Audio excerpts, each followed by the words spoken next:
Hey, 4C divers! Welcome to Facebook Live. Hi guys, thank you for tuning in. We are super excited.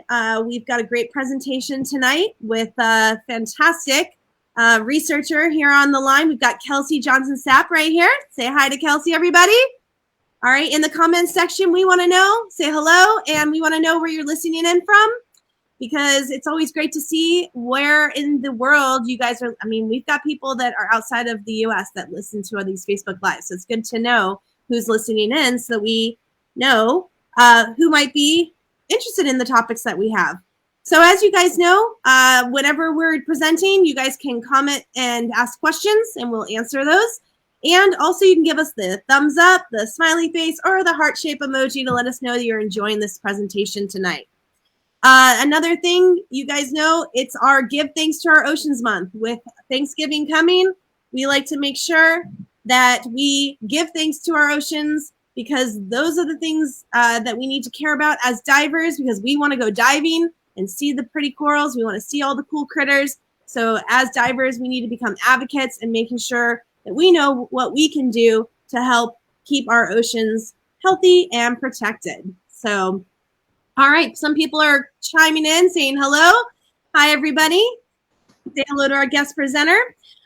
We also have a online raffle tonight. So make sure that you guys are going on our website, going to tonight's presentation on our event tab at www.force-e.com and clicking on there and registering for tonight's event.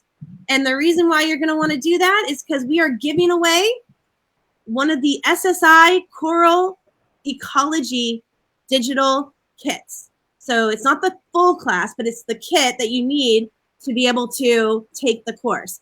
And if you're interested in taking this course, we have lots of great instructors who work in the stores who have lots of research backgrounds between myself, and there's also John Reichert and some other guys that work with us that have backgrounds in biology and coral stuff. So we are the ones that are going to be teaching that class. So if you want to get in and get one of those kits, we're going to be giving one away tonight. So make sure by 6:45 that you register, and we will see if your name is picked in our random name picker later. And let's see. We've got the holidays coming up, guys. And so obviously, you know, 4C, we love our holidays.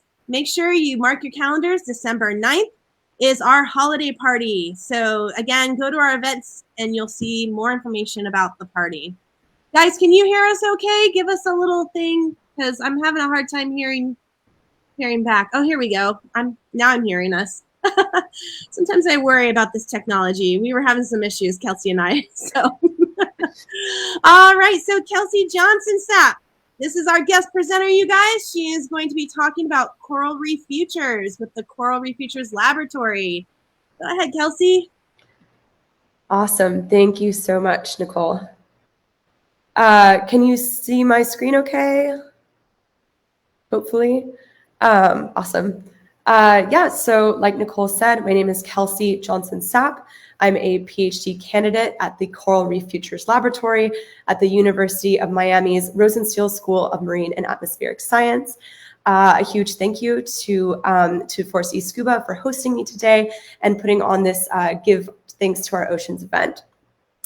So I'm here today to talk about coral restoration, and specifically the cutting edge strategies that my lab and others all over the world are currently employing in order to increase the resistance and resilience of our coral reefs to curb their decline and increase their resistance to these global climate stressors that they're currently undergoing. So in this presentation, what I'm going to do is take you first through the basics, just so we're all on the same page. What is a coral? What is a reef? Why are these ecosystems so important to us, and how do they impact our lives, not only here in the coastal communities of Florida, but also all over the world.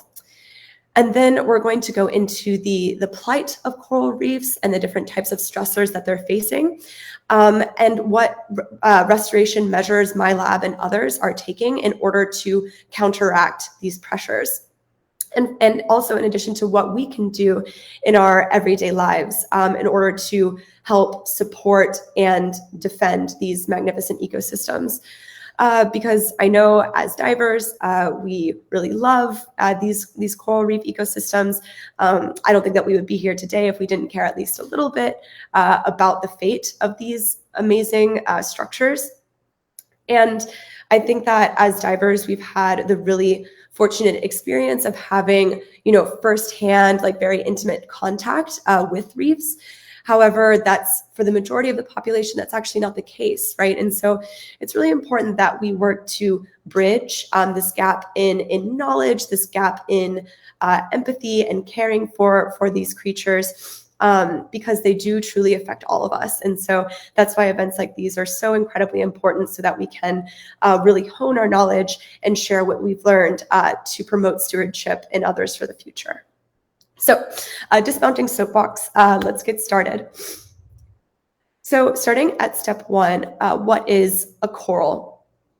So some may refuse to believe it, but corals are indeed actually animals. And I've really learned to not take this knowledge for granted, because, corals, they're so funky, they're like so alien, and there really isn't a striking land equivalent of a coral besides like a rock, right? So, and in essence, corals do kind of like produce rocks, they do produce these structures, but this unfortunately creates a really strong disconnect between people and reefs. So it's really important to drive home the fact that they are animals.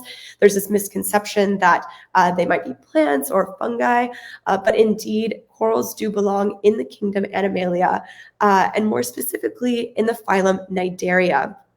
And some of us as divers may have had the really unfortunate experience coming into contact with other members of this phylum, which include organisms like jellyfish, man of war, sea anemones. So these organisms are very close cousins of corals. But as you can see, their corals really stand apart because, unlike their more soft-bodied brethren, they do produce these magnificent calcium carbonate structures.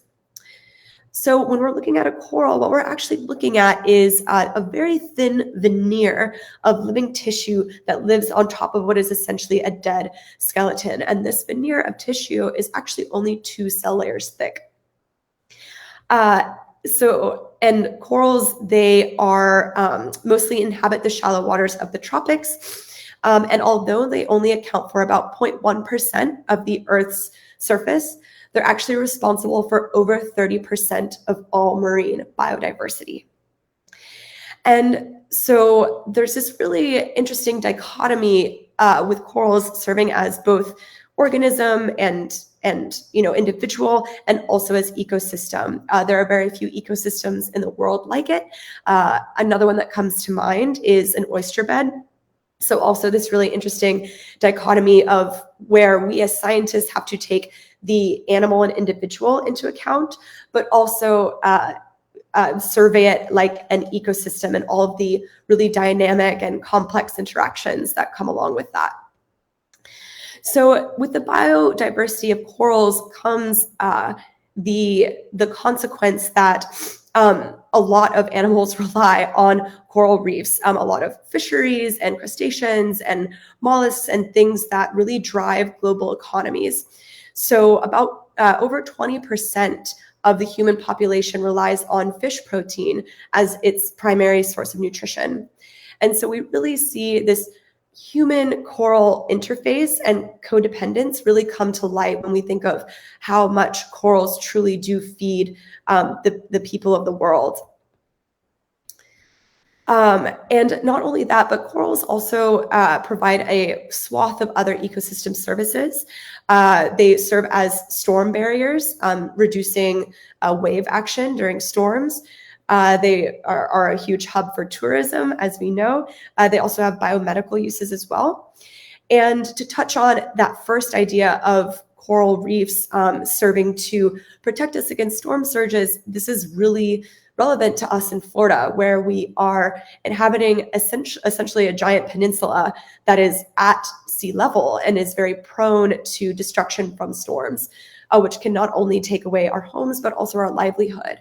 And so considering that a healthy coral reef can actually reduce wave action up to 95%, the importance of reefs becomes all the more prominent, and we can actually quantify these services that reefs provide, both by protecting our homes and serving as tourist destination, really driving economies. And that number is actually in the billions, that being billions with a B, in the state of Florida alone, just in terms of annual income that reefs generate. However, as reefs continue to decline, their capacity to perform these ecosystem services is incredibly also disappears along with them. So I want to zoom in a little bit closer and get really familiar with what exactly a coral is. So a coral is a colonial animal. It's made up of these little individual units called polyps. And each one of these polyps has a mouth that is surrounded by a ring of tentacles. So if some of us have ever been diving at night, you might see that these polyps really are like super open and like ready and like hungry, ready to eat. And so these tentacles actually will sting the plankton in the water column, and then they will drag that plankton into the mouth. So now we begin to see the similarities between corals and their cousins, like jellyfish. However, I would argue that the more interesting mode of feeding of corals actually occurs during the daytime. So at night, they do feed on other organisms, but during the day, these corals essentially photosynthesize. So corals have a symbiotic relationship with a single-celled algae called zooxanthellae. We call them the coral symbiont. And what this algae does is, just like all other algae, it photosynthesizes. But unlike other algae, it lives within the coral tissue. And when I say within, I mean like inside the cells of the coral's tissue. And so this is like a super like close-knit, really codependent relationship where the algae are producing sugars and carbohydrates through that photosynthesis. And they're also giving oxygen to the coral host. And in return, the coral host is providing CO2 when it respires for the algae, and also waste products like nitrogen and phosphorus. And so this is why corals are very restricted to the super nutrient poor, very clear waters of the Caribbean, is that it is so that this photosynthesis can actually take place. And so, like I said before, just to really get a grasp of the extraordinarity of it, this 2-cell layer thick animal and these tiny little polyps can form just tens of thousands of kilometers of swaths of reefs. So this is a picture of the Great Barrier Reef taken from satellite imagery. And then here you can see the Great Barrier Reef outlined that you can actually see from space. So they do make just like these really massive dynamic structures naturally. And then here's just another picture of the zooxanthellae living within the coral tissues. However, we do have to face the reality of things that unfortunately, as some of us know, reefs are on the severe decline. Depending on the estimate, about 40% of reefs have disappeared worldwide. And 80% of those reefs 80% of the Caribbean alone has actually either collapsed or disappeared. And there's very strong consensus in the coral reef science community that ocean warming driven by climate change is the primary driver behind this collapse. And so what happens is the warming of the ocean causes this phenomenon, what we call coral bleaching. And this is shown in this picture here in the background. On the left side, we see a healthy reef. And on the right side, we see a bleached reef. So this is where the term bleached got its name from, is that the corals actually blanch white. And so this is after the warming event in the right-hand panel from the same area. And so what happens during bleaching is, as the oceans warm, this creates stress in the relationship between that symbiotic algae that lives within the coral tissue and the host. So the symbiont is predominantly what gives the coral its color. And so what happens is, naturally, when things are normal, the algae is naturally producing oxygen at a normal rate. However, when the oceans warm, that metabolism of that algae increases. And so the algae begins producing too much oxygen for the coral, and it actually becomes toxic. Oxygen toxicity, right? As divers, we're also kind of familiar with this concept that too much oxygen is actually a bad thing, especially when it's being produced like inside of your tissues. And so what happens is, then when the oceans warm, this relationship with the algae kind of transitions from roommate to intruder. And the coral will actually expel the algae and blanch white. And so this is what is behind the phenomenon of coral bleaching. However, when corals bleach, it does not necessarily mean that they are dead. What has happened is they've just expelled their algae, but they're still very much alive, and they can still feed at night, just like what we discussed with that heterotrophic feeding. And if these warming events are pretty short and pretty mild, there's a high likelihood that these corals are going to be able to retake up those symbionts, and they'll begin photosynthesizing again, and all will be well. However, if these heat waves are really prolonged and really severe, eventually what happens is the coral starves. And that is what actually causes the coral mortality, is these really intense, really long heat waves, which, as we all have probably witnessed, are getting worse and worse with the onset of climate change. And of course, bleaching is not the only thing that is currently threatening corals. Disease is a big one. Some of us might know about a white band disease, which really affected staghorn coral. But even more recently, this stony coral tissue loss disease, or Sctld or Sctld, is currently ravaging Southeast Florida and is actually spreading into the Caribbean. In addition, ocean acidification. So when we release CO2, about 70% of it is absorbed by the ocean. And that is a lot of CO2, and it has changed the ocean's chemistry. And what happens during ocean acidification is there's a misconception that the ocean is eroding the skeletons of corals, but that's not quite true. What's actually happening is corals and other calcium-based organisms are actually growing slower. And so this is a problem because on reefs, there's a very natural growth and erosion on reefs. And normally a healthy reef will have a net positive growth, right? But if corals are growing much slower than historically, then corals may not be able to keep up with this natural erosion, whether that be, like from the waves or organisms eating it or burrowing into them or whatever it is. So this is where ocean acidification becomes a problem.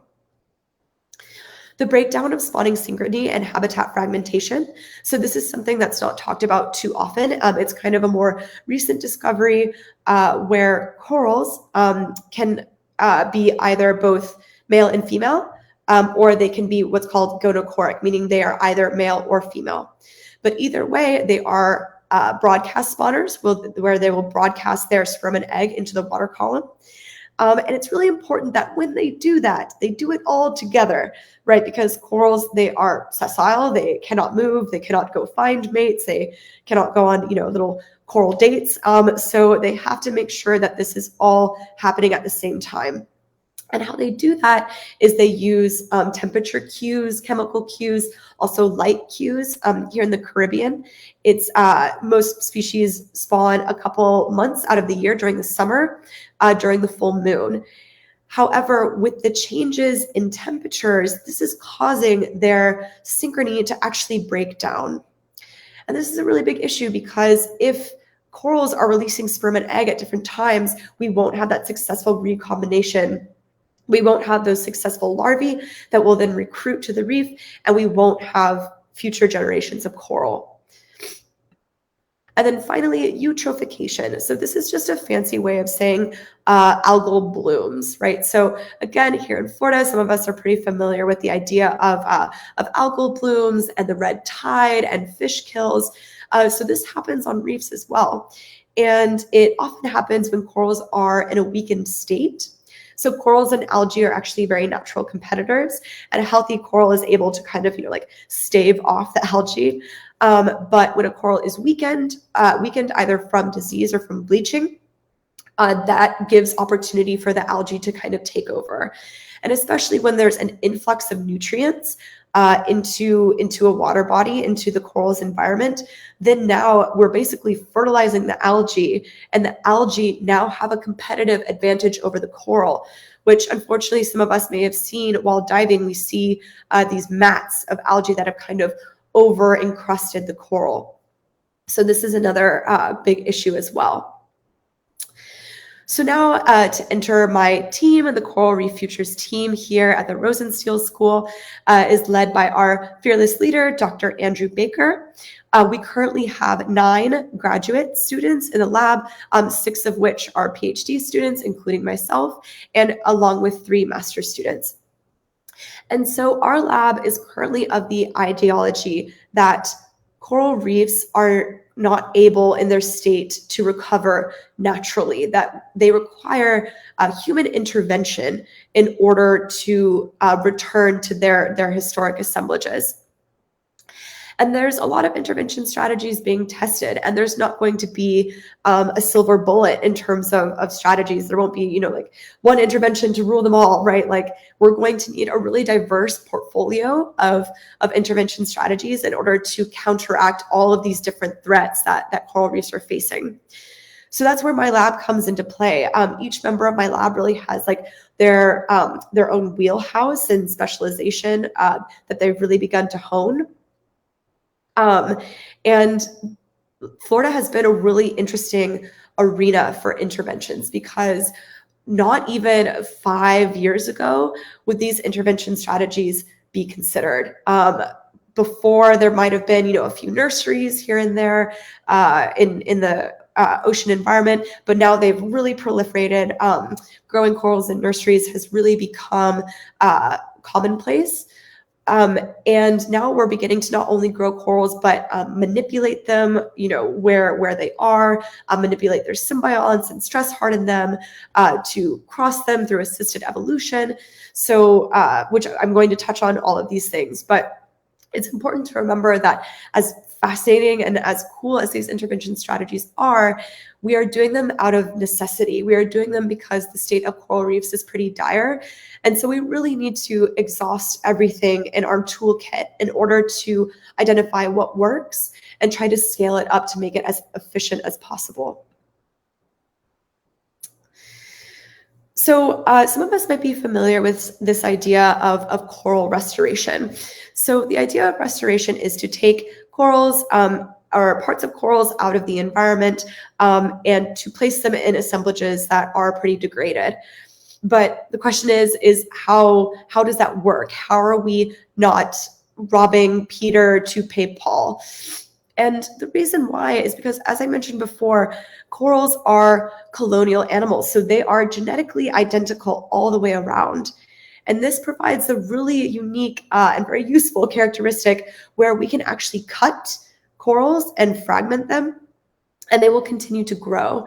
And not only that, but they will actually continue to grow faster. When a coral detects an injury or a lesion, it will allocate its resources and energies in order to grow as a survival mechanism. Right, so this, this takes the form of, for Acropora cervicornis, these branching species, we just, clip them, we clip them in the wild. We'll leave part of the colony there in its natural state. We'll take part of the colony and we'll string them up on trees. Staghorn, Acropora cervicornis, in particular, really likes to be suspended in the water column. It also helps them grow faster. So that's why trees are also really beneficial. way to grow coral. And then once they're big enough, we fragment them and we will put them back in the environment. So it's very much like coral farming, where you would just, take take like a seedling and or like a part of a tree and just plant, say, like a branch of it. And the both organisms will continue to grow and live independently. And so, yeah, it's really fascinating because we think of corals as being these really fragile and sensitive animals, and they are to a degree, especially when it comes to their environmental conditions and things like temperature. However, they are also pretty resilient. Here on the right, this is us putting corals through a drill to literally core these colonies, and then we put them out in the nurseries to grow, where they kind of fuse into each other, and then we'll take those fragments and we will outplant them. So this is one of my outplant sites. These are cores of the same individual. So the hope is that these cores will eventually reskin the surface and grow into each other, and we'll kind of have like a jump on growth because they're reskinning a surface as opposed to building one from scratch and building upwards, which can take, decades. So play this. So this is just to show what this process looks like. This is a piece of, I believe it's called mountainous star coral, Orbicella fabulata, that's literally being put through a bandsaw. And this is what they look like. This is what they look like at the end when they come out. So you have these little pieces that we can then put back into the nursery, continue growing, and use that as a coral stock. And this is exactly what I'm doing down here as well. Yeah, just outplanting these guys to tables so they can face nice and upright in the sun and continue growing. And these nurseries are really important because not only do they serve as kind of this coral, coral habitat, they are also genetic repositories. So if anything were to happen to, say, the original parent colony, we're still safeguarding and maintaining these corals in this stable environment away from most predators, so we can still continue to hold on to and grow those colonies. So to talk a little bit about my work specifically. So some of us may have heard of the concept of assisted migration. And this is, in general, what my work focuses around. So what assisted migration is due to the changing climate, due to changes in environments that have historically been very hospitable for organisms soon become inhospitable for them. And this has happened, over the billions of years that Earth has been around, that environments have changed. And what happens is organisms adapt by migrating to other areas. However, because climate change is so much more rapid and faster than what organisms have been traditionally adapted to cope with, we instead move these organisms ourselves. So we move them strategically to new areas that are more hospitable, where they can, reestablish and continue living on. And however, the unique thing about what the research that I'm conducting is that I'm taking corals from warmer areas, right? Warm oceans that cause bleaching, and moving them into cooler areas. But it's not just that, right? Because these areas that are on average warmer than the areas around them have most likely naturally selected for or conditioned corals to be what we call more thermally tolerant, right? They have a tolerance against heat and bleaching. So this is kind of a two-pronged approach to restoration, where we're taking these corals here. Just to orient us, here's Miami, here is Biscayne Bay, and here is the the satellite imagery of this warmer area. It extends from Biscayne Bay along the Florida Reef tract here in white. And so what we do is we take corals out of this environment. We stress test them using in the lab using warmer water and get them to bleach and see which individuals are more thermally tolerant. And then we use those individuals very strategically in our nursery stock to grow them out and then reseed these more northern, cooler, more comfortable areas that have also been fragmented, as you can see, in order to build in climate resilience into these more northern locations. So essentially, we're kind of trying to get ahead of the curve, take corals out of this environment that within the next decade, they might not be able to live in anymore. They might reach the full capacity of their thermal tolerance, and we're moving them into more northern locations. And so not only can these corals rehabilitate this reef, but they can also breed with the local corals that are currently there. And so ideally, if we're introducing a bunch of thermally tolerant corals into these assemblages that potentially have less thermally tolerant corals because they haven't, had the need to be as thermally tolerant, then they will recombine with those corals and produce offspring that are also thermally tolerant. So that is the idea of this assisted migration, or what we more specifically call it local managed relocation. So we've talked about manipulating the coral manipulating the environment that the coral is in. But what about manipulating the coral itself? So, like I said before, corals have their symbiotic algal partner, but these partners are not all the same. In fact, they come from completely different genera, which I will, just for the sake of simplicity, call A, B, C, and D. So these are, you could say, like the flavors of symbionts for a lot of corals in the Caribbean. And they each have, their own personalities and their own like little characteristics. But one of the symbionts of interest is symbiont D. And that's because D symbionts are on average more thermally tolerant than other symbionts. It's very common that after big bleaching events, that a lot of those individuals, or even like large swaths of coral assemblages, harbor D symbionts. And so a point of interest in our lab is to see if we can, have controlled bleaching of corals, which is what you see in this top right-hand corner, and recover them with symbionts, either symbionts that they get from the water or symbionts that we actually propagate in the lab. So we can do this at the adult stage by doing a controlled bleaching, or we can also do this at the larval stage. So when the sperm and egg recombine, and then we can actually inoculate these larvae or these recruits with symbionts that we've grown in the lab. So it sounds all well and good. However, there is a trade-off to hosting these more thermally tolerant symbionts. And that is that D symbionts cause corals to grow slower. And at first, that might not seem like that big of a deal. However, when we consider what we had talked about before with ocean acidification and the issue of erosion and accretion and net positive growth, right? If corals are growing slower, then they might not be able to keep up with that erosion. And so this is something that my lab is looking into, is what are the effects of bleaching corals and inoculating them with these new symbionts?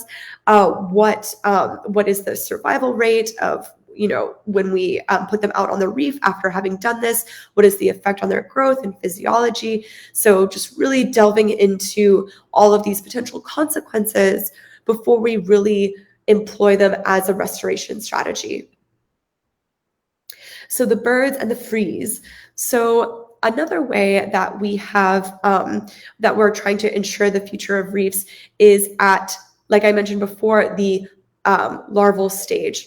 So corals spawn, they have sperm and egg, those sperm and egg combine, and they will then turn into larvae, which then settle on the reef as recruits. And however, due to habitat fragmentation, coral sperm and egg may not always, successfully recombine due to distance or due to currents. And so what we've done is we've tagged and monitored certain colonies in the field here in Florida. And during their spawning windows, we'll actually go out and we'll put these nets over the corals as they spawn to collect sperm and eggs. And we will bring those sperm and eggs back into the lab, and we will cross them with other individuals that we are also monitoring on the reef.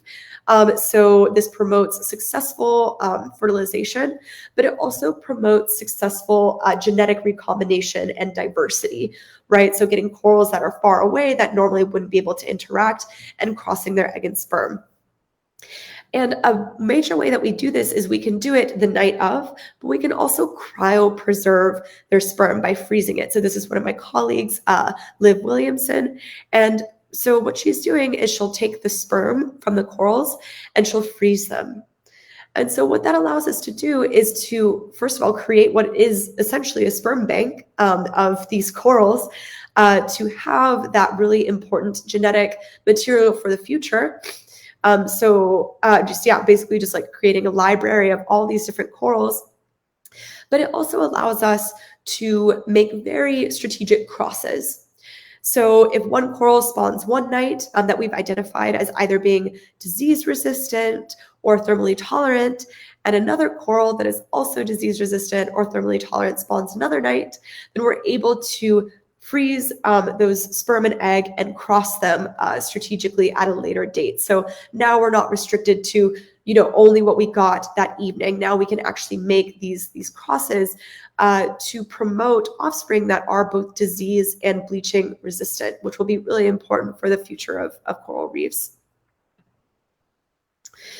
And finally, looking at Sctld, the Stony coral tissue loss disease. So the spread of Sctld seems to have started in Miami in 2014, right around the onset of the dredging project, the dredging of the Port of Miami. And has since reached the U.S. Virgin Islands, Jamaica, and I believe even more recently the Bahamas. And it affects what we call massive species, so these big mounding mountainous star corals and brain species, and some are more susceptible than others.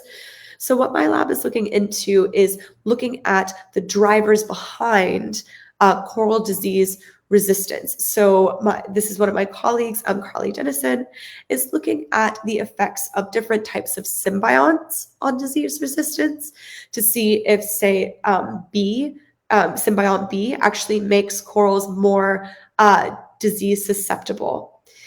In addition, we're also looking at corals that are currently in the port of Miami. By some Christmas miracle, there are corals that have continued to thrive in the port of Miami and in parts of Biscayne Bay, which is really interesting because that's where the disease started, right? So what we're looking into is going in and collecting these corals, doing very controlled experiments, exposing them to disease and seeing if these corals are indeed disease resistant. And if they are, then we can use those corals as stock in our nurseries and also for spawning to continue promoting this disease resistance.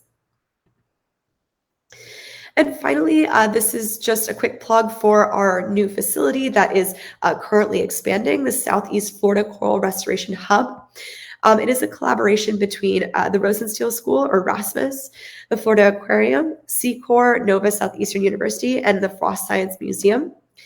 And it is essentially, it's located actually right across the street from RASMUS.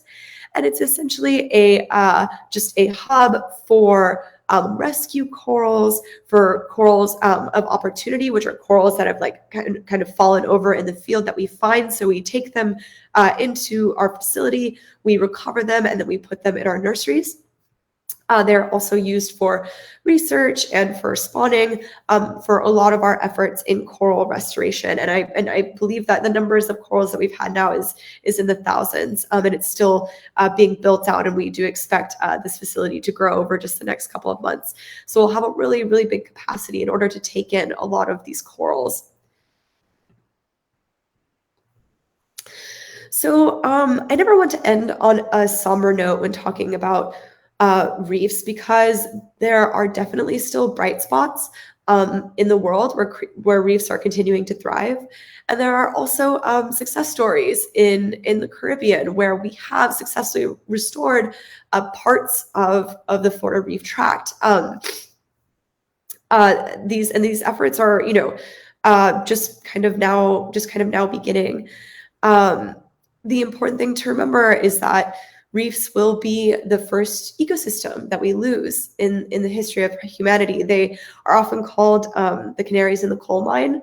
The coal mine kind of being climate change and the severity of climate change.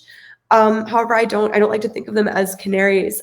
They're definitely not expendable. These reefs do impact us globally as a society, and are wildly important to us, whether we live in Florida or Montana.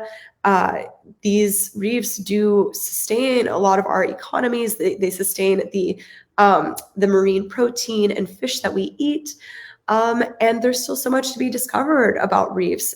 We're only now just beginning to scratch the surface of these amazing animals and ecosystem.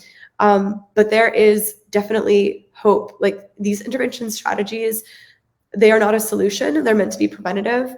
But we can only do so much. We only have so much manpower, so many resources in the face of a global stressor like climate change.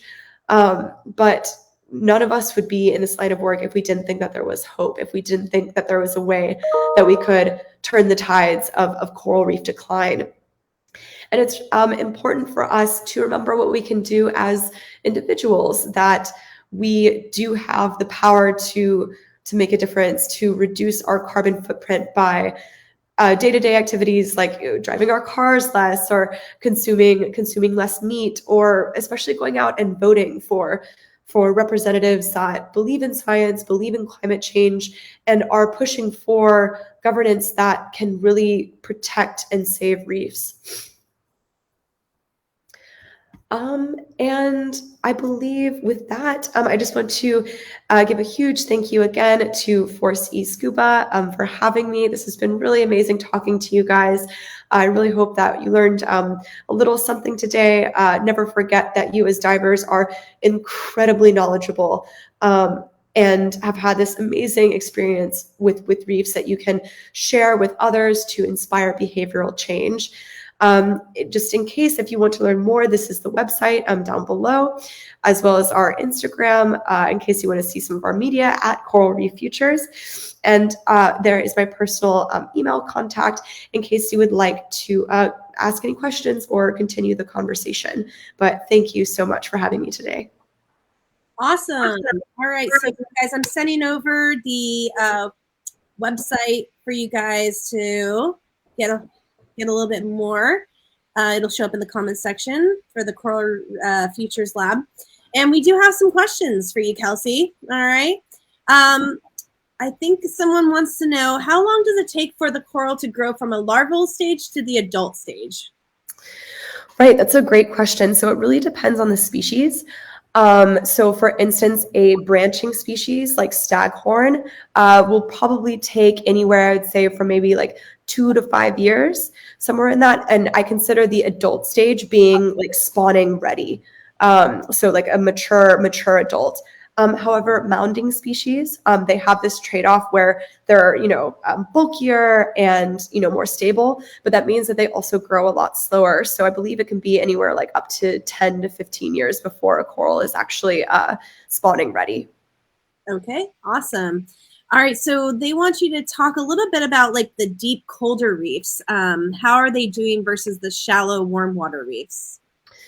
Right. So deep coral reefs are not technically true corals. So they rely on chemosynthesis in order to get their nutritional load.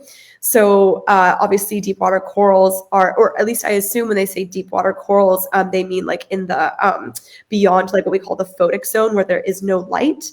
Because there also are deep water corals that are in like 100 to 200 feet, but the deep water corals that are in that area without light, that's what they rely on, is this chemosynthesis. And so those corals actually aren't very susceptible to changes in temperature. It's actually very, very cold down in those areas, and that temperature is pretty stable.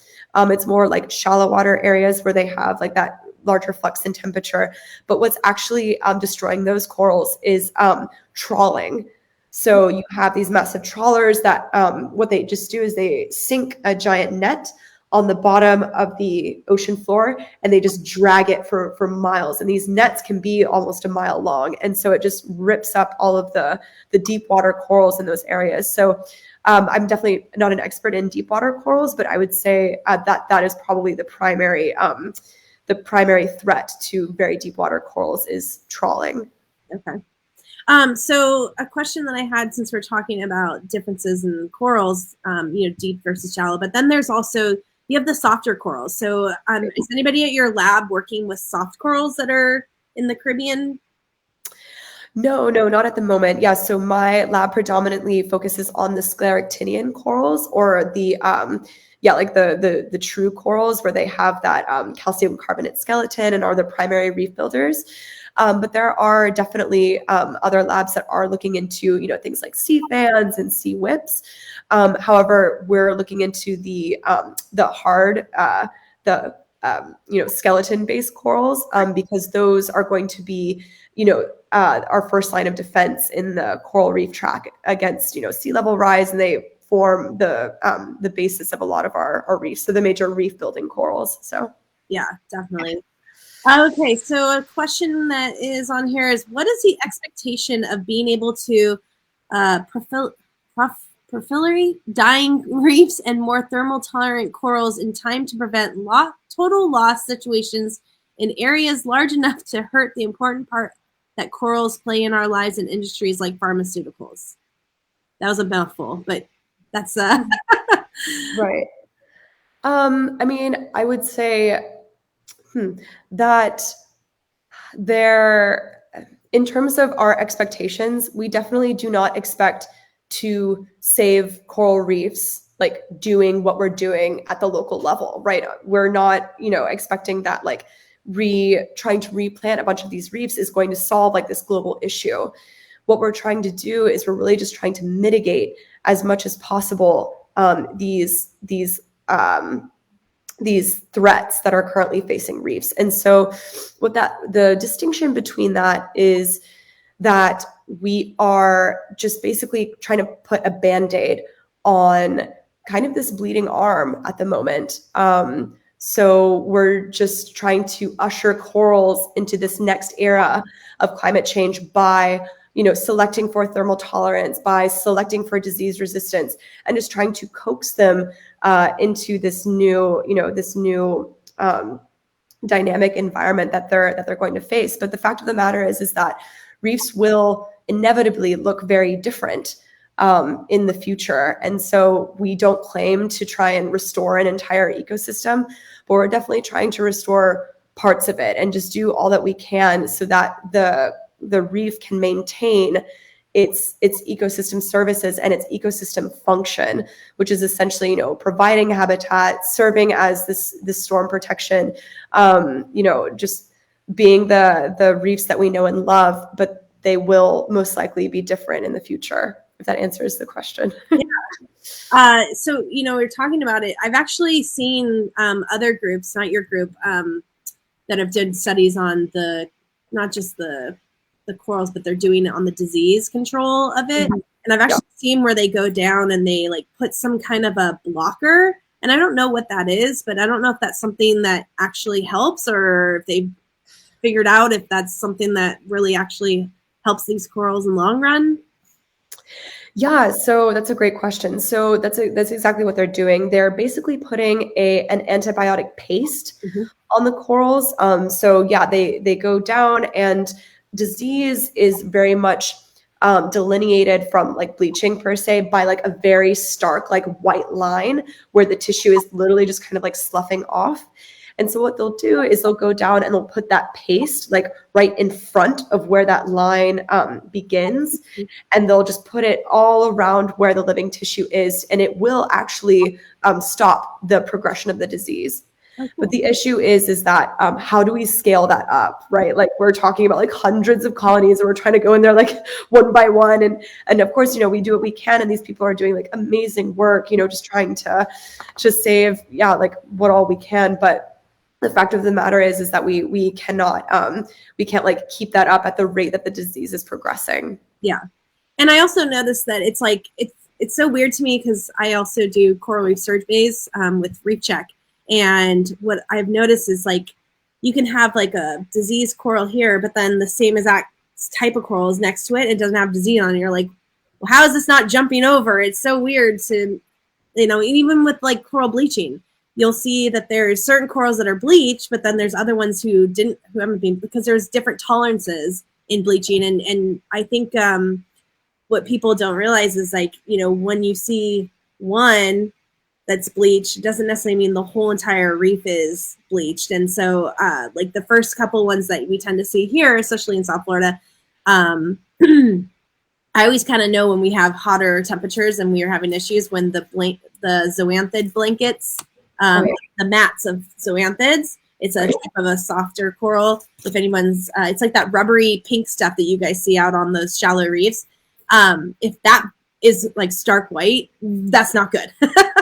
That's a really bad sign. So we haven't seen that in a while, but it does happen. And it usually happens. So usually starting in June when we get the warmer temperatures, and it goes through the summer until August. And then sometimes they bounce back and there's not an issue. But yeah, I just want to make sure everyone knows that you can do stuff. I wanted to ask you, how much do you guys use other researchers that are doing corals data and collaborating with each other? I know there's coral restoration down in the Keys. I know there's, throughout the Caribbean. So how do you guys collaborate so that you guys are getting each other's data and can kind of work together to heat this problem that we have? Yeah, that's a great question. Because it doesn't take a village. It takes like a city, it takes like a state, like a country, right, in order to really battle these threats that corals are facing. And so my lab is and all of these really amazing labs all over Southeast Florida are really collaborative. So for instance, we have our sister lab run by Dr. Diego Learman at the Rosenstiel School. We also collaborate with Moat Marine Lab, with the Coral Restoration Foundation. And one of the ways that we do this is a lot of those labs have nurseries. And so what we'll do is we'll actually share our nursery stocks. So that's a really big way that we collaborate. And then we will track each other's stocks and see, how they behave in different parts of Florida, especially when they're outplanted, to see, oh yes, like this coral, really likes it here. This coral doesn't really like it here. This coral, is actually more thermally tolerant in this area. So it is like a very dynamic process. But it's one of those really important ways that we increase the genetic diversity of our stocks, right? We know that interbreeding is a really big problem for any organism. And so in order to encourage the evolution of these corals in the wake of bleaching, we need to give them, as much ammunition as we can in their arsenal. And that comes from genetics that the environment can then select upon and select for, like more thermally tolerant corals in the future. Awesome. So, obviously you can collaborate with universities and other agencies and stuff, but what can us as divers do for you guys? Is there anything that we can help out with? We talked about our uses in the environment, using less plastic and, not using our vehicles as much and being kind of eco-consciously aware. But is there anything as divers specifically that we can do to kind of help with coral restoration and the projects that you guys do? Absolutely. So a big one for that is our sister lab, Rescue a Reef, run by Dr. Diego Learman. So they take out divers all the time, just volunteer divers, take them out on these charters, and you actually get the opportunity to plant corals and actually help restore the reefs. So that's definitely like a very much like hands-on way of doing things. But I mean, I would say other ways are also, to support and donate to science and other environmental organizations.